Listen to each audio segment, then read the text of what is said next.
Ustadz Dr. Ramadan untuk menyampaikan materi. Bismillahirrahmanirrahim. Assalamualaikum warahmatullahi wabarakatuh. Alhamdulillahirabbil alamin. Wassalatu wassalamu ala asyrafil mursalin sayyidina Muhammadin wa ala alihi wa ashabihi ajmain. Allahumma salli ala sayyidina Muhammad. Allahumma salli ala sayyidina Muhammad. Allahumma salli ala sayyidina Muhammad. Raditu billahi rabba wa bil islami dina wa bi Muhammadin sallallahu alaihi wasallam nabiyya wa rasulah. Pertama sekali kita menyampaikan sebuah sikap tidak terima atas selalu berulang-ulang terjadinya pelecehan terhadap simbol-simbol Islam. Simbol Islam yang paling utama adalah Al-Quran. Simbol Islam yang paling pertama adalah orang yang membawa Islam. Rasulullah Sallallahu Alaihi Wasallam yang menerima Al-Quran menyampaikannya sehingga kita pada hari ini bisa mulia. Sehingga orang-orang yang hina dahulunya diselamatkan oleh Rasulullah Sallallahu Alaihi Wasallam. Rasulullah Sallallahu Alaihi Wasallam yang bernama Muhammad, kita lihat sifat-sifat Rasulullah itu ada 250 lebih nama Rasulullah Sallallahu Alaihi Wasallam. Tapi nama yang paling agung adalah Muhammad Sallallahu Alaihi Wasallam. Beliau ternyata dari semenjak kecil sebelum diangkat menjadi Rasul itu adalah orang yang paling mulia, yang paling mulia. Bahkan jauh sebelum lahir Rasulullah Sallallahu Alaihi Wasallam digambarkan oleh Allah Subhanahu Wa Taala dalam berbagai kitab, dalam berbagai maklumat disampaikan akan datang nanti seorang Rasul penyempurna ajaran ketauhidan, menyampaikan kebenaran, menyelamatkan manusia dan menjadi rahmatan lil alamin. Itulah baginda Rasulullah Sallallahu Alaihi Wasallam yang mempunyai akhlak yang baik, yang tidak pernah menyakiti hati orang. Rasulullah Muhammad namanya. Rasulullah Sallallahu Alaihi Wasallam ketika menjadi Rasul tidak pernah membuat keonaran, tidak pernah mengganggu kebiasaan masyarakat,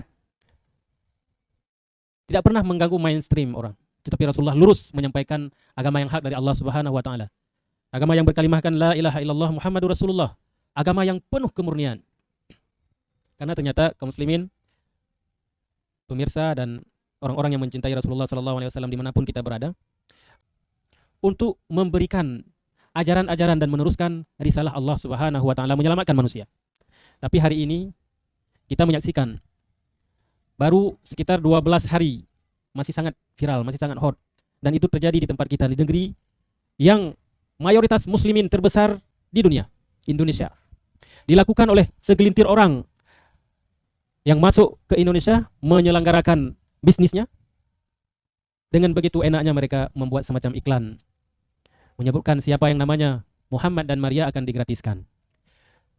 Hadirin yang dirahmati Allah Subhanahu Wa Taala, tadi Ustadz Wahyu sudah menyampaikan bagaimana sebenarnya efek yang ditimbulkan oleh minuman keras, yang juga disebutkan bahwa minuman keras itu musuh utamanya adalah Rasulullah Sallallahu Alaihi Wasallam.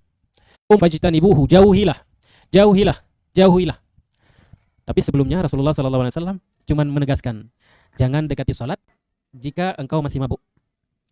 Dan ternyata jangan dekati salat jika engkau mabuk itu adalah orang-orang yang diajak oleh Rasulullah untuk masuk ke Islam. Orang yang sudah berislam, orang yang sudah beriman. Nah, hari ini nama orang yang beriman dan Muhammad itu adalah tidak dimiliki oleh orang yang di luar Islam, kecuali Maria mungkin.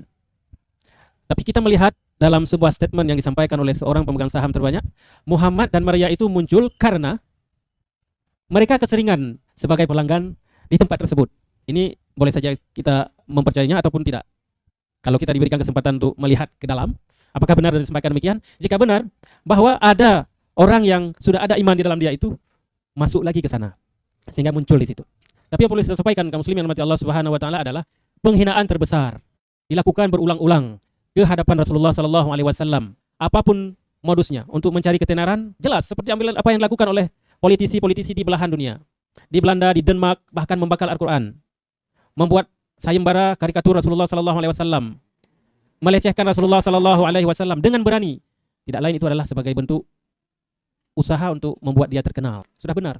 Bahkan dulu ketika Rasulullah Sallallahu Alaihi Wasallam masih ada, setiap Rasulullah Sallallahu Alaihi Wasallam pergi sholat, ada seorang kafir, musyrik, orang Yahudi melecehkan Rasulullah Sallallahu Alaihi Wasallam dengan melemparkan kotoran ke diri Rasulullah Sallallahu Alaihi Wasallam, seorang perempuan.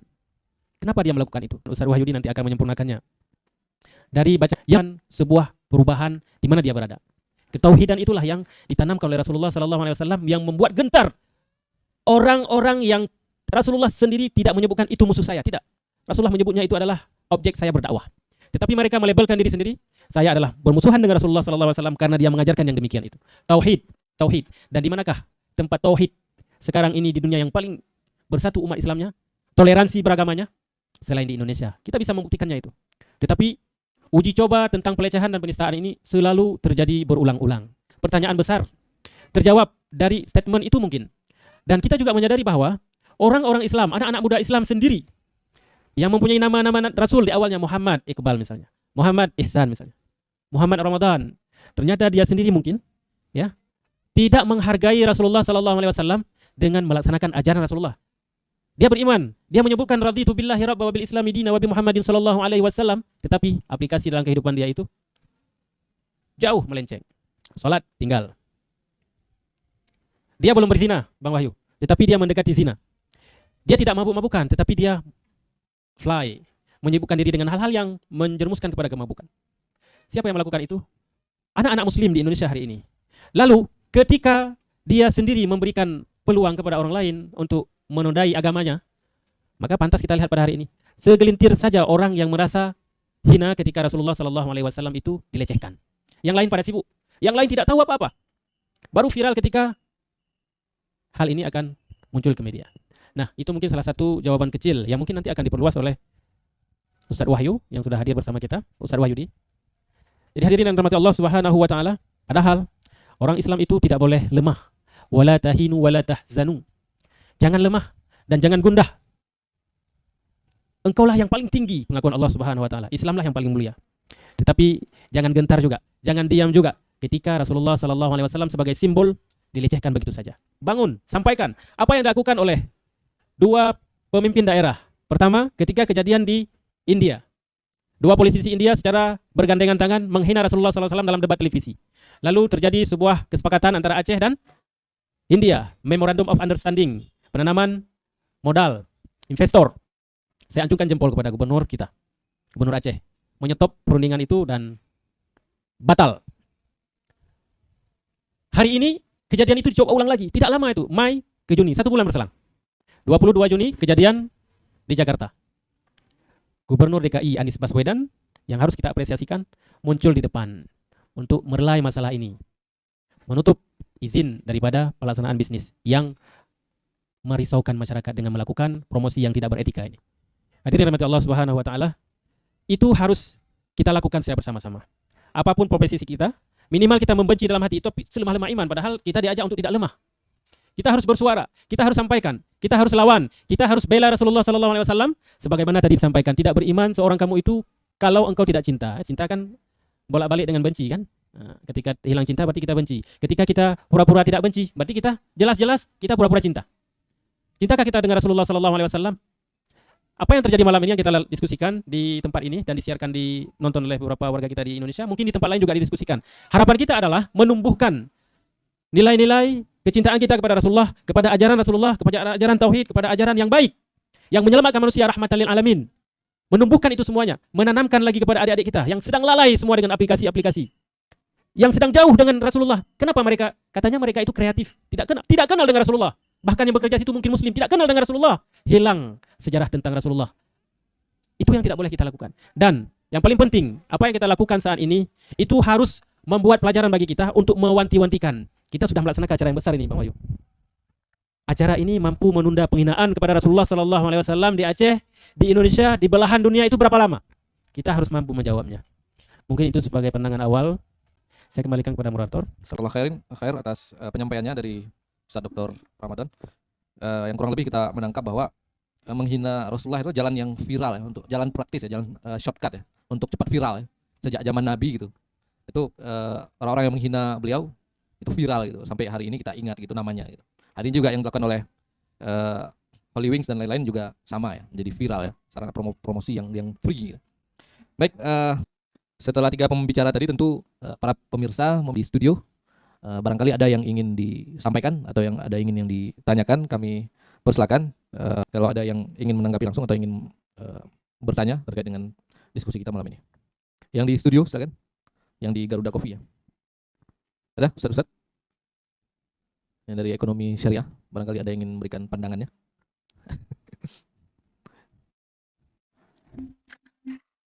Baik, kami persilakan. Assalamualaikum warahmatullahi wabarakatuh. Perkenalkan, nama saya Teguh Muhammad Iqbal Mufid. Saya lulusan UIN di Hukum Ekonomi Syariah, dan saya juga memiliki nama Muhammad juga pada awal nama saya pastinya. Menarik tentang pembahasan Ustadz yang membuat kita punya perasaan amarah. Tetapi kita umat Islam ini seperti tidak bisa apa-apa terhadap hal-hal yang menghina Nabi Muhammad, yang membuat agama kita dilecehkan, sehingga Islam ini terlihat lemah. Dan yang menarik dari Ustadz yang menjadi perhatian saya tadi tentang anak muda saat ini, di mana generasi TikTok atau YouTuber sangat digemari saat ini oleh anak-anak muda saat ini, dalam maupun dia mencari ketenaran ataupun dia mencari ladang rezeki di situ, Ustaz. Di sini Ustaz, keresahan saya mungkin Ustaz kan, karena kita anak muda ini dikontrol oleh algoritma sekarang, Ustaz. Algoritma sekarang dikontrol oleh orang non muslim pastinya, yang mana bisa membuat intelijen kita sebagai umat muslim ini mengatakan, oh iya juga ya, ngapain kita peduli terhadap hina Nabi Muhammad, kan ada ormas itu yang kerjai. Tapi banyak anak muda sekarang itu apatis, Ustaz. Saya juga kadang merasa sendiri begitu, karena kita mau ngapain pun nggak tahu apa yang harus kita lakukan. Mungkin demikian itu saja, Ustaz. Terima kasih. Baik, atau pemirsa yang ada di yang menyaksikan melalui YouTube, kita langsung saja persilakan kepada pembicara kita untuk memberikan tanggapan. Silakan, Ustaz.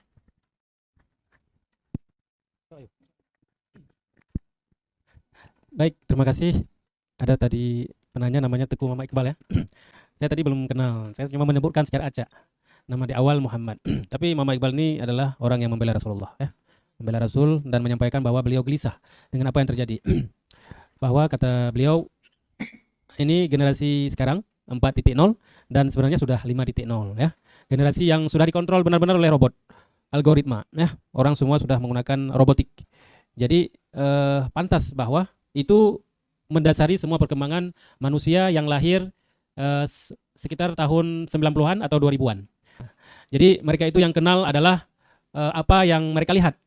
Rasulullah belum masuk ke dalam penyebar dakwah ataupun pendakwah yang menggunakan aplikasi-aplikasi semacam ini. Mungkin kurang ya, kurang. Kalau dulu saya menyebutkan memang ada aplikasi-aplikasi tertentu yang tidak recommended untuk kita gunakan. Seperti yang Tuku Iqbal sebutkan tadi. Ada TikTok. Saya paling benci itu karena iklan di Facebook kita lihat tuh iklannya nggak senonoh. Tapi ternyata TikTok itu kalau dimanfaatkan ke arah lebih baik adalah lebih bagus. Tetapi pemanfaatan ke arah lebih baik itu persentasenya kurang. Bimbingan perlu sekali. Nah, kita yang sudah paham tentang gadget, sudah paham tentang robotik, bina adik-adik kita. Sehingga mereka benar-benar kenal siapa yang harus mereka bela, siapa yang harus mereka cintai. Jangankan Rasulullah SAW hari ini anak-anak zaman sekarang dia tidak cinta sama diri sendiri, dia lecehkan diri sendiri. Dia tidak tahu begitu mulia dia lecehkan orang tua, dia abaikan perintah orang tua. Itu terjadi dan itu adalah bahagian dari kurang pemikiran yang sudah dikonsepkan oleh orang. Dan ini juga berkaitan sebenarnya ini. Kenapa berulang-ulang diuji tes marah nggak kaum muslimin? Yang tadi Ustadz Wahyudi sampaikan harus ada gerakan besar yang dilakukan oleh orang-orang besar sebenarnya. Harus kita rubah konsep. Kita menuju ke arah itu harus wajib. Nah, di Aceh sudah ada syariat Islam tentang hukum khamar dan lain sebagainya. Berani tidak mereka masuk sini? Tidak berani. Nah, syariat itu sekarang aplikasinya bagaimana? Digembar-gembor ke sana kemari, dibuat kita semakin benci. Kalau ada kekurangan yang pelaksanaannya, kita harus mengoreksi itu. Itulah yang dihantam balik kepada kita. Kembali kepada apa yang ditanyakan oleh Tuku Muhammad Iqbal tadi. Nah, bagaimana sebenarnya pemanfaatan kecanggihan teknologi itu harus kita kuasai juga. Ya, kalau di seberang ada orang yang hater, orang yang duduk dia dalam kegelapan menyerang Islam via internet, via segala macam itu, kita juga memanfaatkan fasilitas yang sama. Saya beberapa kesempatan saya menyebutkan, seharusnya kita harus lebih dahulu mengklaimkan diri. Jika mereka menyebutkan bahwa Islam tidak intoleran, kita menyebutkan bahwa kamilah toleran. Jangan telat, jangan tunggu 12 hari. Sahabat baru kita buat ini udah telat sebenarnya. Tapi lebih baik telat daripada tidak sama sekali. Langsung hantam. Maka apa yang diperlukan? Kesiapan kita sekarang. Kesiapan kita. Belajar dari siapa kita? Belajar dari siapa? Dari orang-orang yang menghina kita. Mereka menghina dengan cara ini, kita langsung balik terus. Kita persiapkan, langsung kita klaim. Mereka menyebutkan, langsung kita jawab. Sebenarnya mereka mengklaimkan diri lebih cepat. Saya adalah orang yang paling hebat di dunia ini. Padahal Islam lebih dahulu. Padahal ajaran Islam lebih mulia. Padahal ajaran Islam itu ada backingnya. Backing kita luar biasa loh. Allah Subhanahu wa taala. Allah Subhanahu wa taala katakan, "Wala tahinu wala tahzanu wa antumul a'launa in kuntum mu'minin." Konsepnya adalah beriman. Makanya konsepnya adalah tauhid. Konsepnya adalah benar-benar paham dengan ajaran Rasulullah sallallahu alaihi wasallam. Maka mereka selalu mengincar itu. Mengincar untuk membunuh kita, memusuhi kita. Karena Rasulullah, meskipun Rasulullah telah tidak ada, mereka tetap musuh kepada Rasulullah sallallahu alaihi wasallam. Jangan lihat kecil, jangan lihat satu fenomena yang terjadi di sini. Kalau kita runut secara besar, global terjadi, itu secara kompleks. Amerika, India, kan dekat-dekat tuh, kapan bulannya? Tahun ini. Hitungan 30 hari aja terjadi. Dari India, lihat kah? Sudah ke Indonesia. Tunggu lagi di mana sekarang? Itu hal yang viral. Yang tidak viral banyak, yang tidak viral banyak. Ya, kita nggak tahu. Ini yang viral karena terjadi di ibu kota mungkin, karena terjadi di sini di Aceh. Tapi yang tidak viral itu banyak sekali. Kalau kita masuk ke dunia 4.0 atau 5.0 itu banyak kejadian-kejadian yang luar biasa melecehkan kita. Maka benar apa yang disampaikan oleh Ustadz Wahyudi tadi, harus ada usaha besar, perubahan yang lebih besar. Masa kalimat tauhid ajaran Rasulullah itu dicemoohkan? Siapa yang bela? Siapa yang membela? Muncullah orang-orang munafik yang dia itu menyamakan. Tidak perlu kita membela Rasulullah karena Rasulullah itu sudah mulia. Tidak perlu kita membela Islam. Islam itu telah mulia. Di manakah tanggung jawab kita kaum muslimin kepada Allah Subhanahu wa taala? Di manakah kecintaan kita? Jazakallah Dr. Ramadan. Selanjutnya kepada Ustaz Dr. Ramadan, silakan sebagai kata penutup, closing statement-nya. Ya, di akhir diskusi kita ingin menyampaikan kepada seluruh muslimin, mukminin, orang-orang Islam di Aceh, Indonesia dan di seluruh dunia untuk semakin sadar bahwa begitu mulianya kita dan kita tidak mau untuk selalu dilecehkan dan kita harus berdiri di depan untuk membuat sebuah sikap penolakan terhadap orang-orang yang begitu rendah memandang Islam. Maka caranya adalah tunjukkan bahwa kita punya kemampuan dan ikutilah apa yang disampaikan oleh Allah Subhanahu wa taala dalam Al-Qur'an. Allah menyampaikan kepada kita dalam sebuah perintah tetapi diawali dengan perintah jangan engkau lemah. Jangan lemah, persiapkan semuanya. Dan jangan gelisah. Ketika dihina jangan gelisah. Jangan cengeng. Sesungguhnya engkau itu tetap akan tinggi di hadapan Allah Subhanahu wa taala dengan bercita-cita kebaikan, dengan bercita-cita melakukan perubahan. Syaratnya adalah tetap beriman kepada Allah Subhanahu wa taala. Itulah yang dilakukan oleh Rasulullah sallallahu alaihi wasallam dan kita bisa mengaplikasikannya sebagai wujud cinta kepada Rasulullah sallallahu alaihi wasallam. Kita bermohon juga kepada seluruh yang mendengarkan acara ini untuk semakin sadar semakin sadar tentang apa yang terjadi saat ini di global Indonesia dan global dunia, bahwa kita semakin digiring ke arah kemerosotan. Nah, kita tidak mau kemerosotan itu akan terjadi, merusak generasi, merusak keadaan, bahkan merusak hilangnya negara kesatuan Republik Indonesia dengan didatangkannya kebijakan-kebijakan yang tidak populer yang merusak keadaan dan cita-cita yang dibuat oleh bangsa dan negara Republik Indonesia yang kita cintai ini. Itu saja penutup dari saya, semoga bermanfaat kepada kita semuanya. Ya, semakin kita sadar. Aku qauli hadza wa astaghfirullah li wa lakum wa lisairil muslimin. Wassalamualaikum warahmatullahi wabarakatuh.